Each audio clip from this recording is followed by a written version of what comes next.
नमस्कार दोस्तों, मेरा नाम है विमल सिंह। बालाजी स्टडी अड्डा में आपका स्वागत है। यूपी टेट 23 जनवरी 2022 एग्जाम के लिए मैराथन क्लास ईवीएस की करा रहे हैं। तो इससे पहले हमने 11 नंबर क्लास देखी थी, जिसमें संविधान पर आधारित हमने इससे पहले के कुछ टॉपिक थे उस पर बेस्ड प्रश्न 25 देखे थे। साइड में आई बटन में पिछला वाला वीडियो आपको मिल जाएगा। आज हम देखेंगे क्लास नंबर 12 और आज हम संविधान के अंतर्गत अनुच्छेद, नागरिकता, मूल अधिकार और कुछ और प्रश्न जो है इस पर बेस्ड हम देखेंगे। तो चलिए शुरू करते हैं। प्रश्न नंबर जो है वो 1 से। सबसे पहला प्रश्न, संविधान के किस अनुच्छेद के अंतर्गत हिंदी को राजभाषा का दर्जा जो है वो प्रदान किया गया है? बताइए इनमें से कौन सा सही होगा। अनुच्छेद 343(1) या 345(1) या 346 या 348(1)। इस तरीके से 4 ऑप्शन दे रखे हैं, बताना है आपको इनमें से कौन सा जो है वो सही होगा। हिंदी को राजभाषा का दर्जा किसमें प्रदान किया गया है? आंसर की बात करते हैं तो आपका पहला ऑप्शन ही यहाँ पर अनुच्छेद 343 या 343(1) आपका जो है वो सही होगा। इसको याद रखिएगा, हिंदी को राजभाषा का दर्जा जो है वो दिया गया है। अगला प्रश्न देखते हैं। आपका दूसरा प्रश्न आपका है, संविधान का कौन सा अनुच्छेद है जिसके आधार पर वित्तीय आपात की उद्घोषणा राष्ट्रपति के द्वारा की जाती है? क्वेश्चन ऐसे भी बन सकता है कि वित्तीय आपात की उद्घोषणा किसके द्वारा की जाती है। वहां पर ऑप्शन में राष्ट्रपति, प्रधानमंत्री, संसद ऐसे ऑप्शन भी दिए जा सकते हैं। तो आपको बताना है किस आर्टिकल में आता है। अनुच्छेद 352, 356, 360 या 355। बताइए कौन सा सही होगा। तो ऑप्शन एबीसीडी में से आंसर की बात करते हैं तो आंसर आपका अनुच्छेद 360 जो है वो सही हो जाएगा। जब बात होगी वित्तीय आपात की तब आपको याद रखना है 360। जब बात होगी 352 की तो आपको याद रखना है राष्ट्रीय आपातकाल।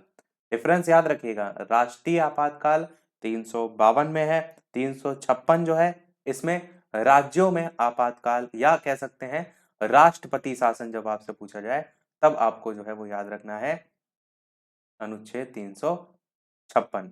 और आपका जो 360 है वो जो है आपका वित्तीय है, यानी कि धन या पैसे से संबंधित है। तो 360 आपका ऑप्शन सी वाला यहाँ पर सही हो जाएगा। अगला प्रश्न देखते हैं आपका तीसरा, भारत के संविधान का कौन सा अनुच्छेद है जिसमें भारत के नियंत्रक और महालेखा जो परीक्षक हैं उनका उल्लेख जो है वो किया गया है? 352, 280, 156 या 148। बताइए ऑप्शन एबीसीडी में से कौन सा सही होगा। आंसर की बात करते हैं तो आपका ऑप्शन अनुच्छेद 148 आपका संबंधित होता है भारत के नियंत्रक और महालेखा परीक्षक से। ये सभी प्रश्न न केवल यूपी टेट के लिए इंपॉर्टेंट है, सुपर टेट में भी ये सब क्वेश्चन आपसे पूछे जा सकते हैं। तो इनको याद कर लीजिएगा, आपको आगे बिल्कुल हेल्प मिलेगी। चौथा प्रश्न आपका देखते हैं कि भारत के प्रत्येक नागरिक का कर्तव्य होगा प्राकृतिक पर्यावरण का संरक्षण और सुधार। ये कथन भारतीय संविधान का कौन सा अनुच्छेद है जिससे संबंधित है? अनुच्छेद 48(a), 51(a), अनुच्छेद 56 या फिर अनुच्छेद 21। तो बताइए कौन सा इनमें से सही होगा। इससे पहले हम 51(a) को देख चुके हैं, 21 को देख चुके हैं, तो ये दोनों ऑप्शन तो यहाँ से सीधे ही कट जाएंगे। 48(a) या 56 में से कोई आंसर होगा। आंसर की बात करते हैं तो अनुच्छेद 48(a) आपका संबंधित होता है प्राकृतिक पर्यावरण के संरक्षण और सुधार से संबंधित। तो याद रखिएगा, ईवीएस सेक्शन है तो बिल्कुल आपसे ये भी अनुच्छेद पूछा जा सकता है।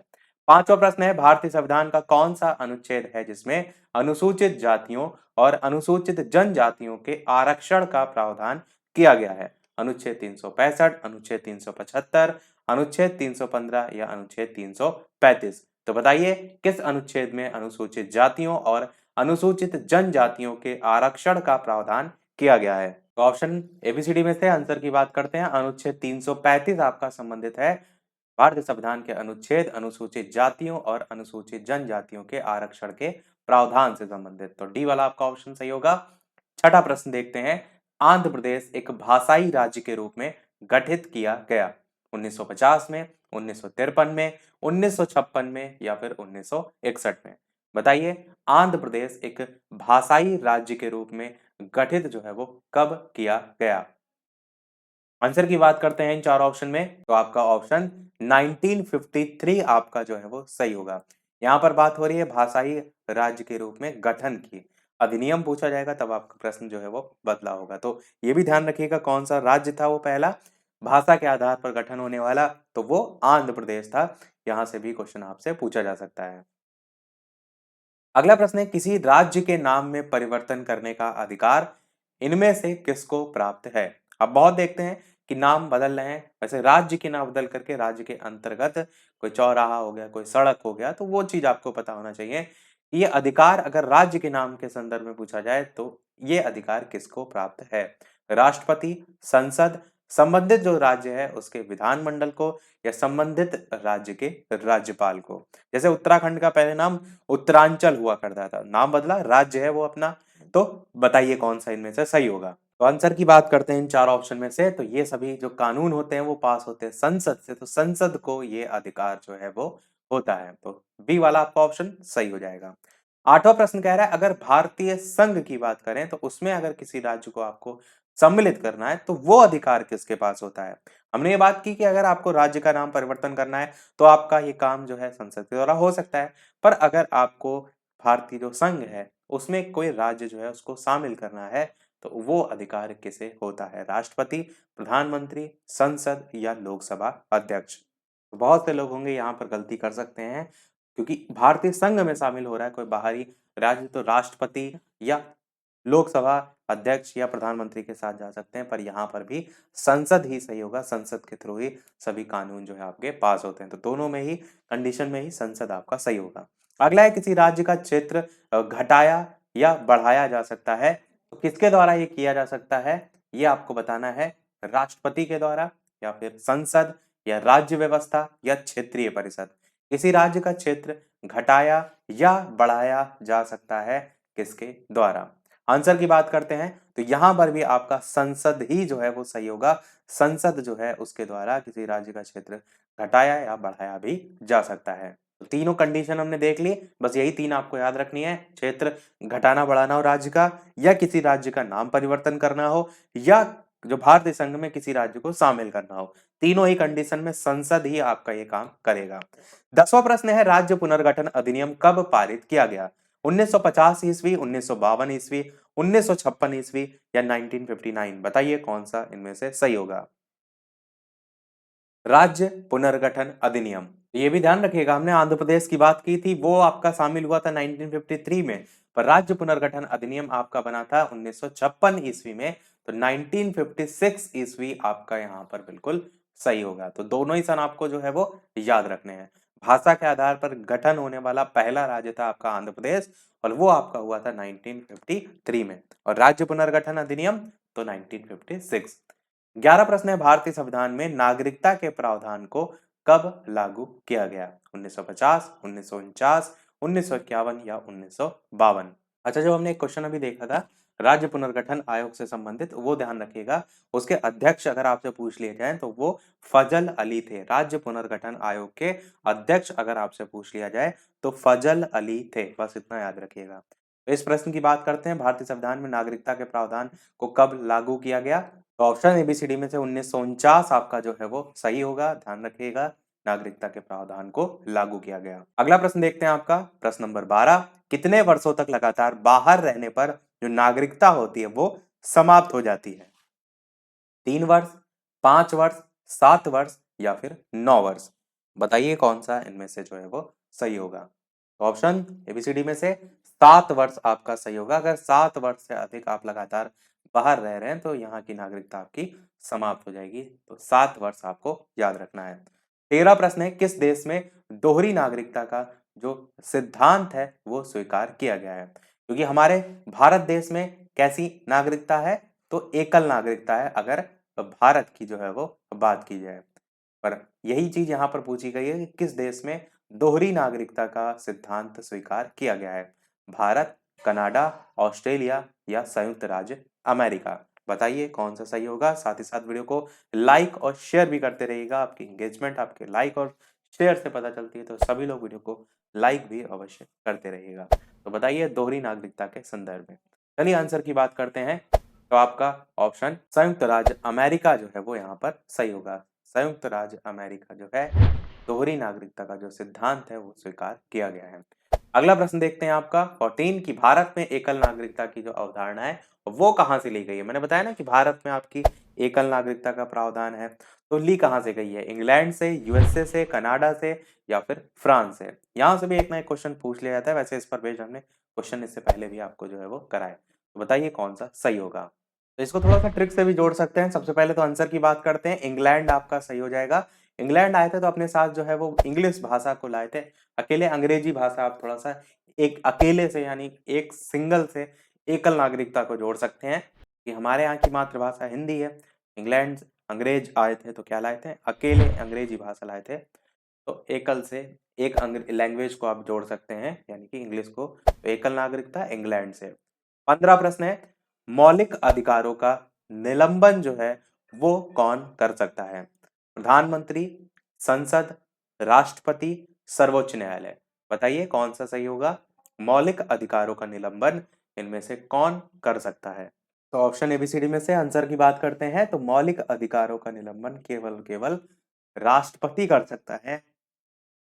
जानते हैं सर्वोच्च होता है, तो मौलिक अधिकार हमारे अधिकार हैं, वैसे तो आप इसको छीन नहीं सकते। तो सबसे जो ऊपर पद पे है राष्ट्रपति, उसको आप थोड़ा सा ध्यान रखिएगा। 16 प्रश्न है, भारतीय संविधान के अंतर्गत मूल अधिकारों का संरक्षक जो है वो कौन है?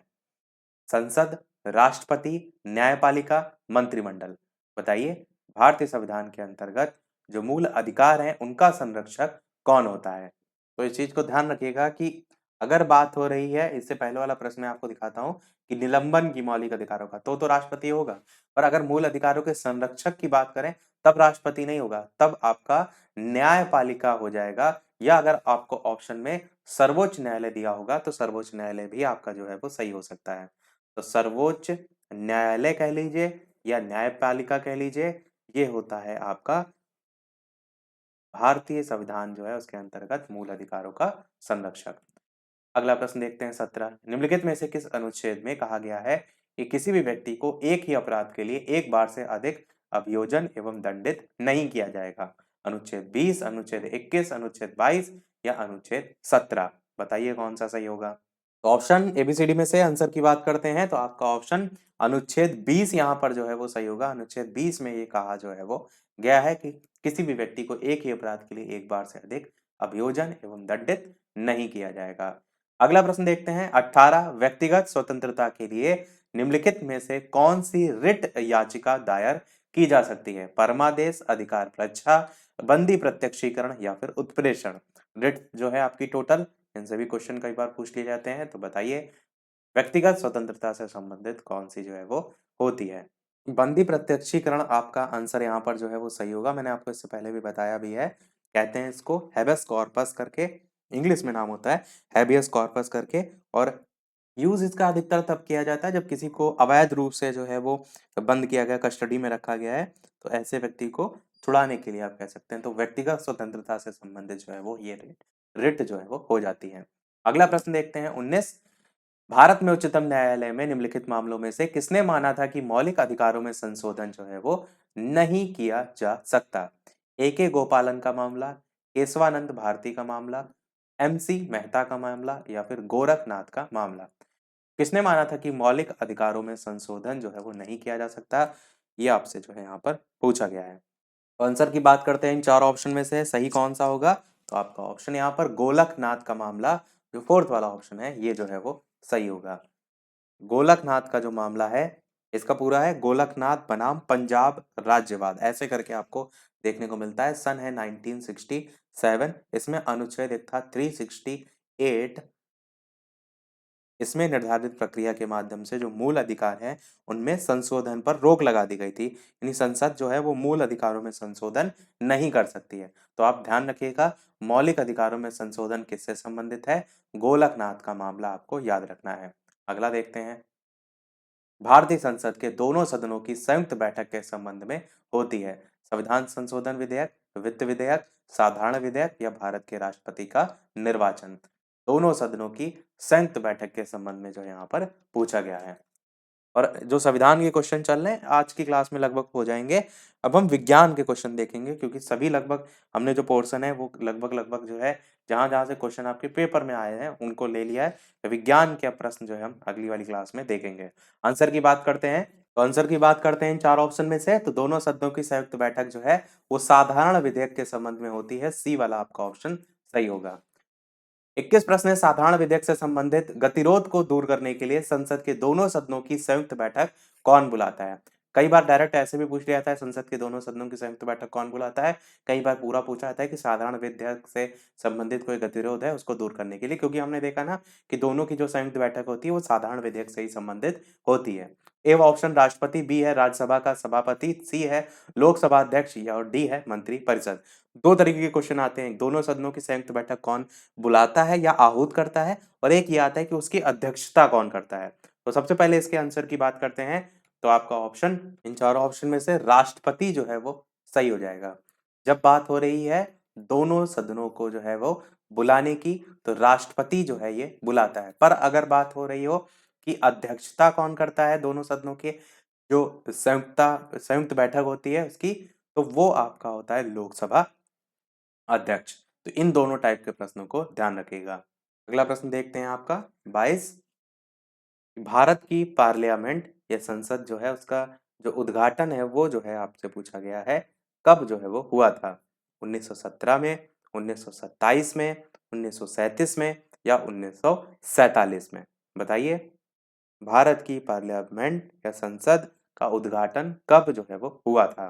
तो आंसर की बात करते हैं इन चार ऑप्शन में से, तो भारत की पार्लियामेंट या संसद का उद्घाटन 1927 में हुआ था। बी वाला आपका ऑप्शन जो है वो सही हो जाएगा, 1927 में, जब संसद की बात होगी, क्योंकि लोकसभा तो आपका 1950 के बाद में आया था, जुड़ा था, उसका सन अलग है, इसका अलग है। अगला प्रश्न देखते हैं आपका 23। प्रश्न आपका है कि संघ की कार्यपालिका शक्ति किसमें निहित होती है। राष्ट्र प्रधानमंत्री, राष्ट्रपति, मंत्रिपरिषद या फिर संसद। बताइए कौन सा इनमें से सही होगा। संघ की कार्यपालिका शक्ति किसमें निहित होती है। आंसर की बात करते हैं इन चारों में से, तो राष्ट्रपति आपका जो है वो सही होगा। राष्ट्रपति में संघ की कार्यपालिका शक्ति निहित होती है। 24 प्रश्न सेकंड लास्ट है। राष्ट्रपति को निम्नलिखित में से कौन पद और गोपनीयता की शपथ दिलाता है। ये क्वेश्चन बहुत पूछा जाता है एसएससी बैंक, रेलवे टाइप के कंपटीशन वाले एग्जाम में, तो आपके में भी पूछा जा सकता है। भारत का मुख्य न्यायाधीश, प्रधानमंत्री, अटॉर्नी जनरल या महाधिवक्ता, राष्ट्रपति को कौन पद और गोपनीयता की शपथ दिलाता है। तो आंसर की बात करते हैं, इस प्रश्न को याद अवश्य रखिएगा। भारत का मुख्य न्यायाधीश आपका जो है वो सही होगा, जो कि राष्ट्रपति को गोपनीयता और पद की शपथ जो है वो दिलाता है। अगला और इस वीडियो का लास्ट प्रश्न देखते हैं, इसके बाद एक प्रश्न हम आपसे भी पूछेंगे, जैसे कि सभी वीडियो में हम आपसे एक ना एक प्रश्न पूछते हैं। इसके अलावा वीडियो को लाइक और शेयर अवश्य करते रहिएगा। आपकी लाइक और शेयर से आपकी एंगेजमेंट जो है वो पता चलती है, के लिए इतनी सारी मेहनत की जा रही है, तो एक लाइक तो आपका बनता ही है। तो बताइए प्रश्न 25 कि यदि भारत के राष्ट्रपति त्याग पत्र देना चाहते हैं, तो वो अपना जो त्याग पत्र है किसे देंगे।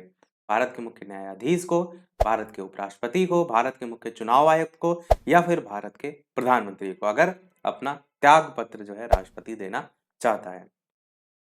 साथ ही साथ टेलीग्राम चैनल से जो भी ना जुड़े हों, लिंक आपको डिस्क्रिप्शन में मिल जाएगी। बालाजी स्टडी अड्डा सर्च करके भी टेलीग्राम चैनल से जुड़ सकते हैं। आंसर की बात करते हैं, तो यहाँ पर आंसर आपका भारत के मुख्य न्यायाधीश नहीं होगा, भारत के उपराष्ट्रपति जो है वो होगा। क्योंकि हमने देखिए जस्ट इसीलिए इससे पहले इस टाइप का क्वेश्चन देखा कि आपको दोनों चीजें जो है वो क्लियर हो। जब शपथ की बात आ रही होगी तब हमें याद रखना है मुख्य न्यायाधीश। देखिए, जब पद और गोपनीयता की बात आ रही है, उसकी शपथ दिलाने की, तब भारत का मुख्य न्यायाधीश होगा। परंतु जब बात होगी कि वो अपना त्याग पत्र किसे दे रहा है, तो भारत का उपराष्ट्रपति। तो ये दोनों में आप कंफ्यूज ना होइएगा, याद रखिएगा। तो सभी प्रश्न हुए हमारे समाप्त। अब एक प्रश्न आपके लिए भी, जैसे कि सभी वीडियो में हम आपसे एक ना एक प्रश्न पूछते हैं। इस वीडियो का आपके लिए प्रश्न है जिसका आंसर वीडियो के मेन कमेंट में टाइप करके आपको बताना है कि सबसे लंबे समय तक भारत के राष्ट्रपति जो है वो कौन रहे। A option doctor Rajendra Prasad, B option doctor S Radhakrishnan, C option doctor Zakir Hussain और डी ऑप्शन वीवी गिरी। इन चारों ऑप्शन में से कौन सा सही होगा, अपना आंसर वीडियो के मेन कमेंट में लाइव टाइप करके बताइएगा। लाइव टाइमिंग शाम के 8 बजे की है, तो आप मैराथन क्लास देख रहे हैं, और एक लाइव टाइमिंग दोपहर के 3 बजे की भी है। लाइव आकर वीडियो भी देख सकते हैं, आप प्रश्नों की प्रैक्टिस कर सकते हैं। तो आज वीडियो में इतना ही रखते हैं, मिलते हैं अगले वीडियो में कुछ नए प्रश्नों के साथ, नए टॉपिक के साथ। तब तक के लिए नमस्कार, जय हिंद।